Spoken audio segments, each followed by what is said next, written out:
Is stress, even mild stress, ever a good thing? You may have heard that the Harvard Center talks about toxic stress and benign stress. And I'm asking, is there such a thing as benign stress? And I want to suggest no. There's a difference between excitement and the exhilaration of being challenged and the anxiety of feeling stressed. Stress impacts executive functions and prefrontal cortex on which they depend sooner and more severely than any other brain region. If we ignore that a child is stressed, sad, lonely, or not physically fit, those unmet needs will work against achieving our academic goals for our children. If you're stressed, you can't be the parent or teacher you want to be.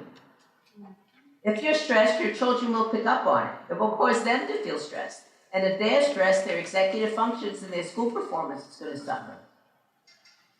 If you're stressed, you can't do your best in school or at work. So relax. You're not perfect. You're going to make mistakes. You may have noticed that when we try to force things, we often mess them up. When we try to micromanage things, often things turn out worse rather than better. Stop trying. Let go of trying to be in control. Let go of insisting that things need to be a certain way. Relax. In the 1960s or late 1950s, Jerome Frank at Johns Hopkins University asked, what form of psychotherapy is the most successful? Is it psychoanalysis, Rogerian, cognitive behavior, all the different kinds? He looked at all the different kinds of psychotherapy. And to his great chagrin, it didn't matter a twit which kind of psychotherapy the clinician thought he was practicing.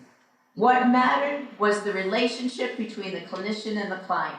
If the client felt cared about, the client got better. 50 years later, Bruce Wampole did a similar study and came up with the same results. He said, what works best for depression?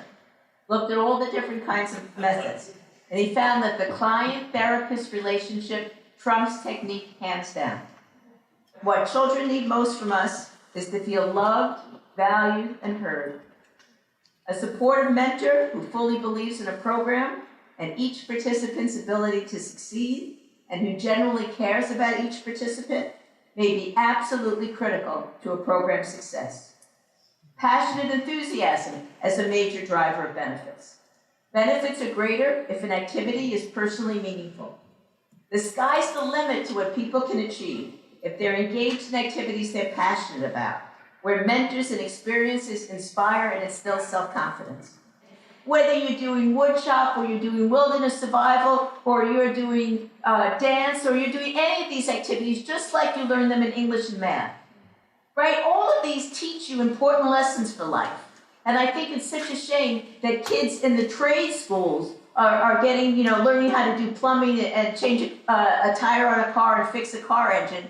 And the so-called bright kids, God forbid their car breaks down on the road, they're totally lost. We all need all of these skills.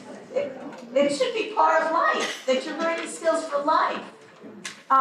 So I'm a total fan of having things that light kids' lights up, that get them excited. And often the arts are what do that.